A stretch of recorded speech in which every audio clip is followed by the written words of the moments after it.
Quran says, chapter 7, verse 157, those who follow the messenger, the unlettered prophet, whom they find mentioned in their own scriptures, in the law and the gospel, it is they who will prosper. So what gospel is this referring to? From the 2nd century on, the 4 Gospels were treated as a unit called the Gospel. That's where Muhammad says we can find him mentioned by name.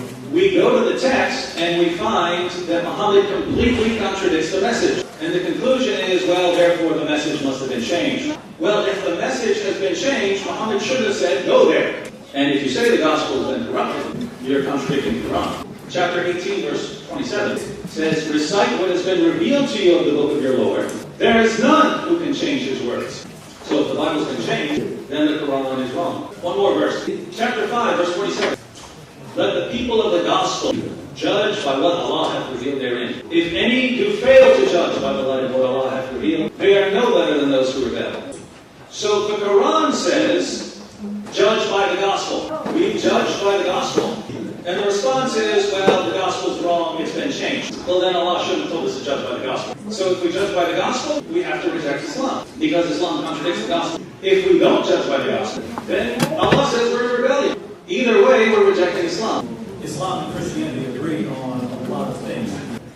And I'm not trying to hurt anyone's feelings here, but the biblical understanding of the Messiah is very different from the Islamic understanding.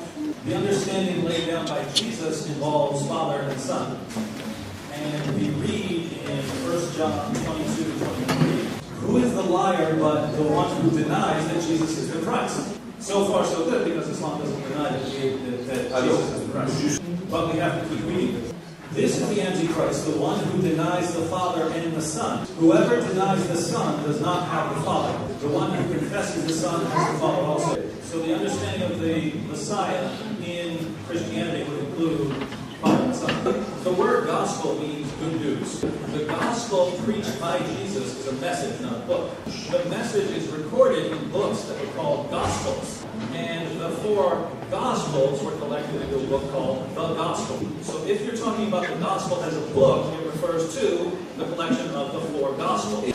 And so when the Quran refers to our book, that's the Gospel, we can only understand it as the book that was known as the Gospel. In the Quran, chapter 10, verse 94, Allah tells Muhammad, if you are in doubt about the revelation He has given you, ask the people who have been reading the book before you. What book have we been reading?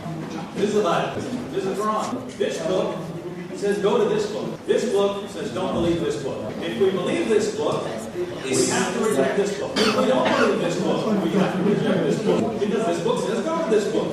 So if we believe this book or not, we have to reject this book. That leaves us with this book. And both religions tell us to go to this book. We open the Bible, we read it from cover to cover. Jesus died on the cross for sins. He rose from the dead. He claimed to be divine. So if you're going by the Bible, Islam is false. So the normal reaction would be to reject the Bible, but the Quran tells you not to.